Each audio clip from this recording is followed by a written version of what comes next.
I'm Linda Elseygood, founder of the LDN Research Trust. It has been my honour to interview LDN researchers, prescribers, pharmacists and patients from around the world for many conditions. Thank you for joining us. This morning I'm joined by Anna from England, who uses LDN for secondary progressive multiple sclerosis. Thank you for joining me, Anna. It's a pleasure.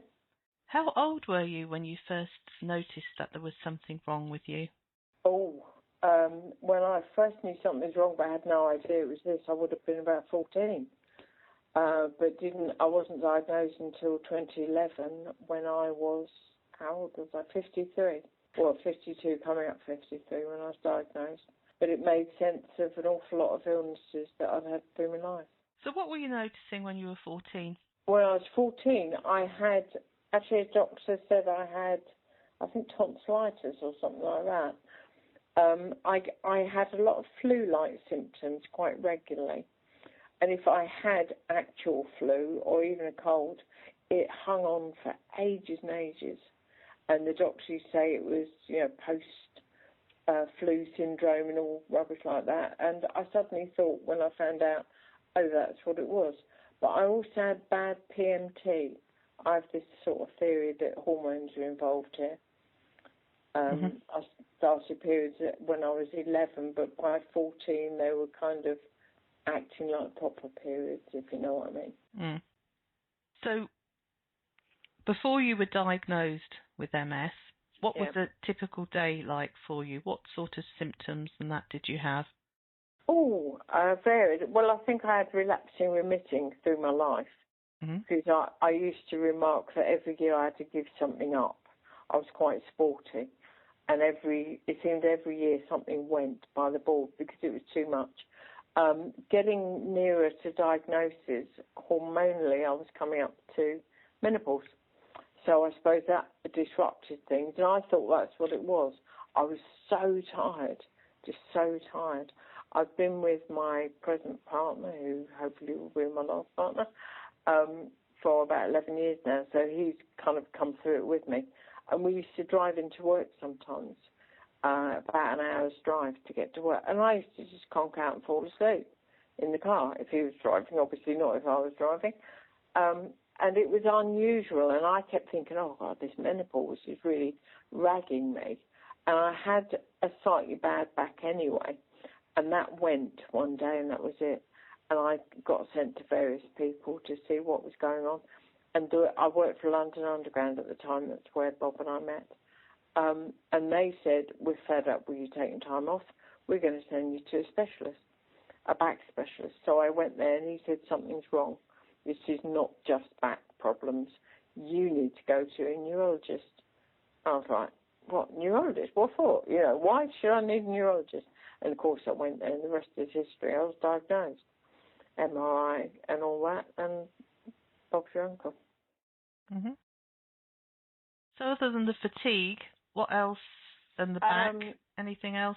Well, the back was bad. My walking was getting bad, but I thought that was to do with the back. Mm-hmm. But now I realise it's probably an awful lot more than that because I've got a slight drop foot on my left foot. I fell over. All the signs were there. In retrospect, you can see it all. One day walking down the platform, I was a train driver for the Underground. So I had a heavy bag. I was walking down with the mate. He opened the door. I just scuffed the ball of my foot on the ground, which is the one with drop foot, and I went like a good one. I flew at him, and he said he didn't know whether to catch me or get out of the way, and I'm pleased he got out of the way because he's about 6 inches smaller than me. I probably killed him. Yeah. But so odd things like that, and I found that whenever I walked, particularly on stairs, I always held the rail, which previously I hadn't done that. I hadn't cared about that. But so I was losing balance a bit and ability to walk. So that and fatigue, I suppose, were the worst symptoms, and still are. If you had to rate your quality of life on a score of 1 to 10 before you started LDN, 10 being the best, what would it have been? Oh, God, 2. Okay. And how did you hear about LDN? when you mentioned that earlier, I was trying to think, how else did I hear about it? I think it was a lady on Facebook who I got talking to on an MS site, and she ran an LDN one as well, and we just got chatting about it. I'm pretty sure it was through her. And how did you manage to get a prescription? Would your own doctor prescribe it for you? He didn't even know what I was talking about when I went to the doctor. I mentioned it and said, I've heard about this. He said, oh, yeah. That was about it, really. And it was, well, can I get a prescription? Well, I don't even know about it. And he looked it up in front of me to humour me, I think. And he said, well, let's try this first. And he just shoved another drug at me. Mm. So, no, I didn't go through him. I go through, I think the chemist is Dixon's, and it's in Glasgow anyway. Mm-hmm. And a doctor at Clinic 158. Yeah. And again, I think Kath, this lady, put me in touch with them as well. She gave me the details. Mm-hmm. And I've passed it on to quite a few since then. Yeah, wonderful. Because lots of people say, oh, I've heard of it, but how do I get it, you know? Exactly. And it's not that dear, I mean, compared to other things that I pay for. It's certainly not that dear. Spreading the word's good, isn't it? Yeah, I think so. So when you started, did you notice any introductory side effects? Well, to start with, actually, the clinic recommended I up it quite quickly, and that didn't have any good effect with me, because I actually felt like I had flu each time I upped the amount. So I, again, talking to this lady on Facebook, she said, try lower. You need to try lower. So I think they'd recommended I start at 1 or 1.5 mil, so I dropped it to 0.5. Great stuff. I suddenly started sleeping better, which of course makes everything else a bit better if you've had a good sleep, because I was waking every hour, every 2 hours. 2 hours in one go was good for me, whereas now I get 4 to 5, no problem. So it may not sound a lot, but it's a load better than 1 to 2. And it's normally my bladder wakes up anyway, so I have to wee. But I go back to sleep again as well. It's wonderful for that. And I did have slightly more vivid dreams, and I still do occasionally. But that's okay. They're quite nice, actually, some of them. So. And how long have you been taking LDN now? Just about a year, I reckon. So we're now April. Yeah, I think it was about April, May time. I think it was May I started last year.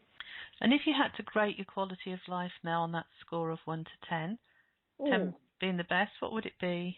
You know what multiple sclerosis is like. It's like a roller coaster, so it's up and down. Average, though, I guess about 6 or 7. Well, that's a long way from 2, isn't it? It's a big jump from 2, yeah. Yeah. Mostly, I feel more settled than I was, if that makes sense. Still emotional wreck occasionally.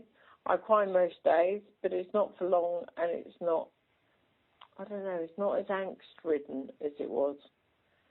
It's more like a physical function.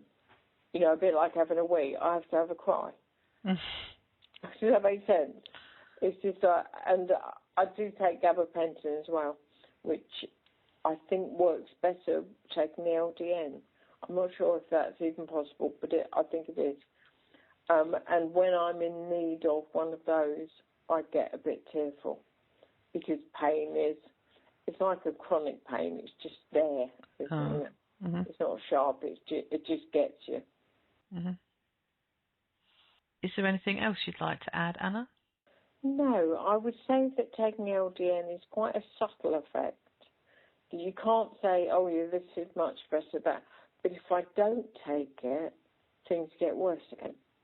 Does that make sense? I'm now trying to reduce the amount I take. I went up to 4.5 mil, and I really didn't notice much difference to taking, say, 3.5. So I've dropped it down to 3.5, and I'm seeing if anything changes, really. But it seems all right. I have spasticity in my right thigh, and it goes up into my groin, which is really painful. It feels like I've got a metal rod up my thigh that's longer than my thigh, if you know what I mean, sticks into my groin. And it's eased that big time. I assume it's that that's done it. Mm-hmm. Thank you very much for sharing your experience with us, Anna. And I have to say that I continued improving for 18 months, so let's see what happens in the next 6 months for you. I hope so, yeah, that'd be nice. That'd be very nice.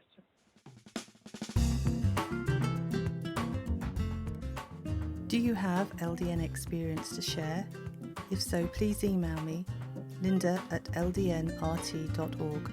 I look forward to hearing from you.